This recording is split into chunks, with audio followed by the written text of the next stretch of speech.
I'm Bob Tremonton, and I'm from New Jersey, and this is my 1937 Ford. What we've done to this is, first of all, we shaved it. Now, what do we mean by shaved?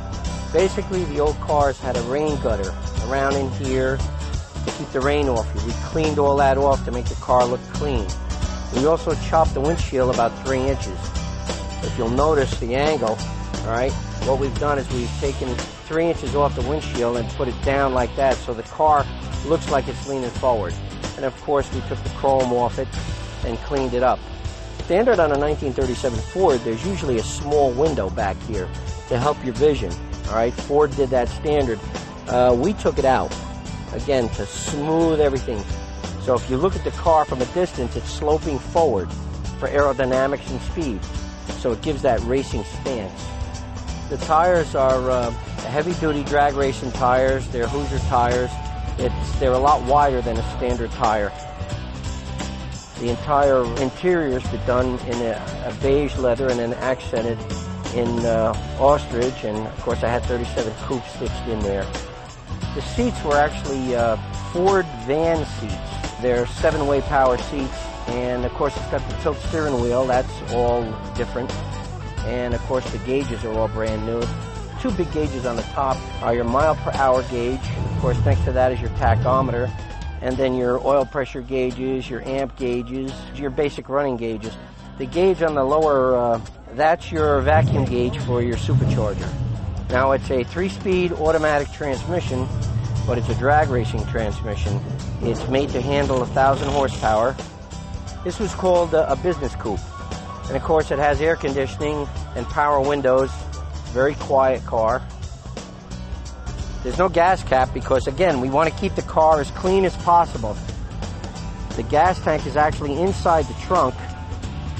I'll show you that. Of course, the electronic trunk wasn't standard either in 1937. And that's actually a fuel cell. It's not just a regular gas tank. It's a fuel cell, and that's in there for safety reasons. We took the regular taillights off that were part of the fender. So we took the taillights and we recessed them. Those are standard hot rod taillights, and we recessed them in. And again, we didn't chrome them or polish them because we want it to flow with the body. We want everything smooth and uniform. The engine is a Merlin block. A Merlin is a marine type of block used in a lot of speedboats and racing boats. The reason we chose a Merlin block is it's a lot thicker. The walls and the cylinder walls are a lot thicker. In extreme heat conditions, with which this engine gets hot sometimes, you don't get any warpage in the bore. So we used the Merlin block, which is basically a Chevy design 454 block, of course a lot bigger. Well, the radiator is not the stock radiator. It's an updated radiator. It has bigger capacity and more flow. And because the engine is so large, we had to take the normal fan out, and we put 3 electric fans in. We have 2 pushers and 1 puller, and they all work at the same time to cool this baby down. The air cleaner cover is handmade, and it picks up the essential designs of the grille. That's the air conditioning. The air conditioning unit is here. The alternator charging unit is here. I had to have air conditioning, otherwise my wife would never get in the car. This gauge, this is a fuel pressure gauge, so it lets me know how much fuel, because this has an electronic fuel pump, and I have to have a certain amount of pressure to pump the gas from the fuel cell into the blower.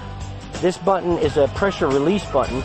It's usually to release the pressure because there is pressure in that blower. Roy Anania is the actual builder of this engine. He builds custom engines, and he specializes in supercharged engines only. South Street Speed Shop, that's Roy's business. For fuel, we put on an 871 BDS blower with 2 4s Edelbrock carburetors to give it a lot of fuel, and we run about 5 inches of boost. And with that, we can pump out about 815 horsepower. Now, in a 3,000-pound car, 815 horsepower, it's an animal. It's a beast. But it's a lot of fun. It's got great sound. And as far as in hot rodding, we like to burn rubber, and this thing will burn rubber all day long. So it's a lot of fun. and it's a sweet ride.